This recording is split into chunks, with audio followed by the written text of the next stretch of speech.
a way to goose the Nebraska offense. And I believe that one way to do it is to insert periodically, not often. It's almost seat of your pants coaching, but seeing more of Heinrich Haarberg in a wildcat situation,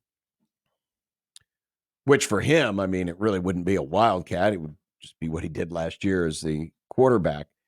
And I'm not saying you put him in for a whole series or you designate a certain amount of plays, but I've been surprised this year that we haven't seen in some red zone situations or third down situations where you don't put another runner out on the field. Yeah.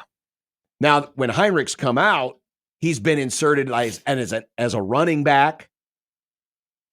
But I think that defeats the purpose of what makes that situation dangerous. The reason why a running quarterback, there is an advantage to it is +1. It's a +1. You're playing 11-on-11 football. And so they have to defend everybody versus right now when Dylan is on the field and he fakes a handoff, I mean, they really don't have to worry about it if he keeps it because they'll just take him down. He's not fast enough. Well, one of the arguments that's been brought up, Sip brought it up, Shafe brought it up. I've seen others bring it up, in our comments when I suggested that, hey, maybe an occasional appearance from Heinrich Haarberg in the Wildcat wouldn't be a bad idea. Take the ball to the best player's hand. Is you can't take the most dangerous offensive player off the field. Well, the fact is, Dylan is only the most dangerous player on the field when Nebraska's throwing the football. Because the moment he hands it off, call it the danger index, goes from 100 to 0. But before he hands it off, you don't know what the play is going to be. And that is true. Like if Haarberg came onto the field and he started doing this, it would be, now I don't think they would run it every play forever. He would eventually throw it. But for a time, it would be predictable, right? Sure. It would be a little predictable. Possibly. But it was predictable last year. Sure it was. And it's been predictable in other years. I mean, the magic of a great running team is a team that can run the ball even when the other side knows that they are running the ball. Yeah. But to the point of, hey, the other team, and that is true. The problem, though, is when you don't have a running quarterback, it puts more pressure on the rest of the run game to execute. Because it's true. For example, Peyton Manning, when he was with the Colts, he was the most dangerous guy on the field with the ball in his hand. When he had an Edger and James, the threat of the play action was there. And so you didn't lose as much of the so-called danger index because the unpredictability of, you don't know if he's faking the handoff or not. The problem right now with where Nebraska's running game is especially as you get into these games, I mean, certainly early on, teams would be more susceptible to play action because they truly don't know, and they haven't really faced Nebraska's run attack. They don't know how well they've been able to stop it. But once they've had success stopping it, you get later in the game, that play action threat is almost nullified because, hey, we've been stopping these guys. We're not afraid of them running the ball. Mm-hmm. And so that whole danger index comes down. So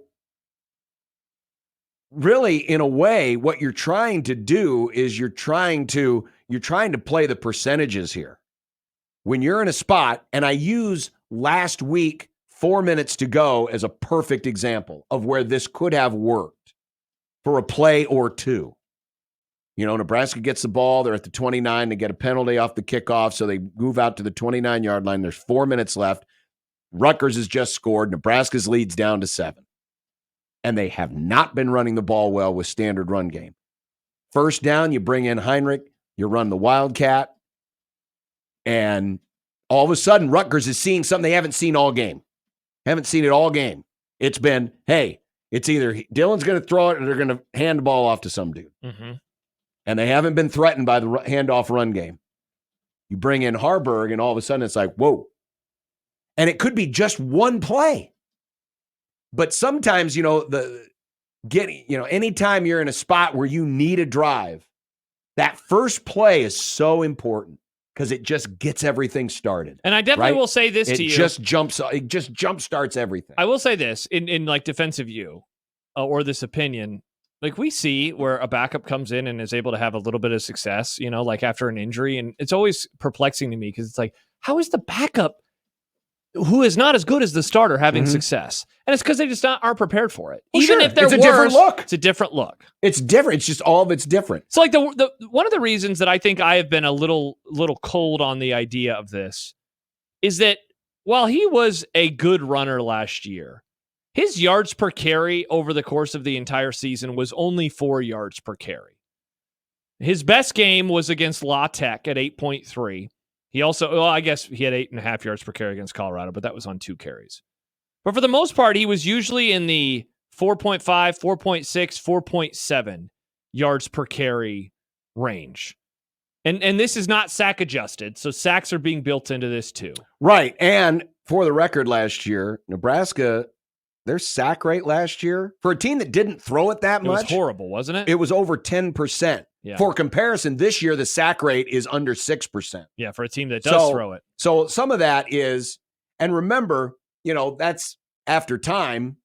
Teams were preparing for Haarberg. They were preparing for him. He got worse as the season went along. Sure. Along those lines, he got worse. His yards per carry started dropping, and towards the end, against Michigan State, he had a 43-yard touchdown run. He only had 31 rushing yards on the day. Now, again, not sack adjusted. Hokey Skur agrees with you. He says, I've been saying it for a couple weeks. Firstly, John, I agree with you. Quarterback run game is important. Rule needs to look at Penn State with their Wildcat quarterback. It can work.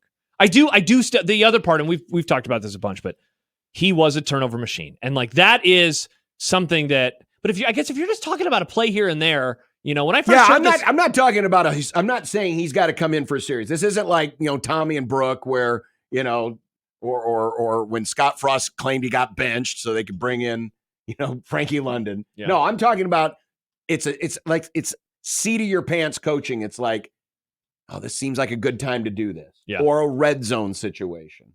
Somewhere where just having that 11-on-11 threat.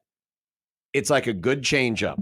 You're just giving them a different look. It's not meant to be permanent. You're not punishing anybody.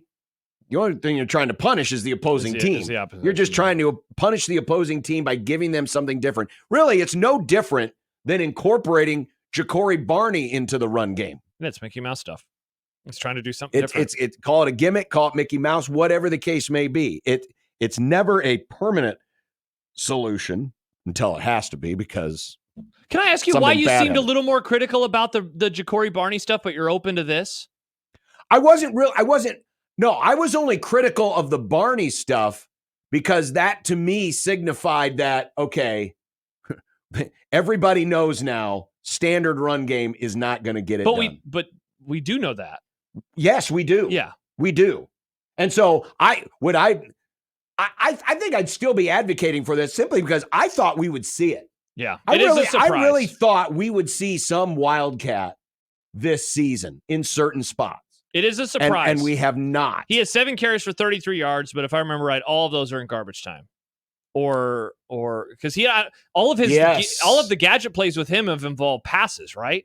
He has so many catches. He has 1 catch, but he was involved in the play that we missed when we were walking over to do bigger overreaction versus Illinois. He Illinois. has come in some spots, but he was either a decoy or didn't get the ball. I think there was one time they brought him in with Dylan and there was a penalty and then it took that off the page. But we have not seen it.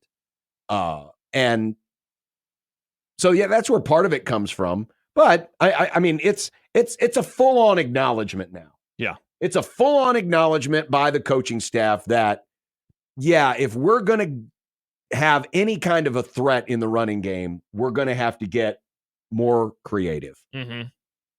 We're not just going to be able to line it up and beat somebody because it hasn't been working so far for a variety of different reasons. Honestly, one of them is that you have a room full of backup running backs. Yes. You don't have a number one guy. You don't have the guy.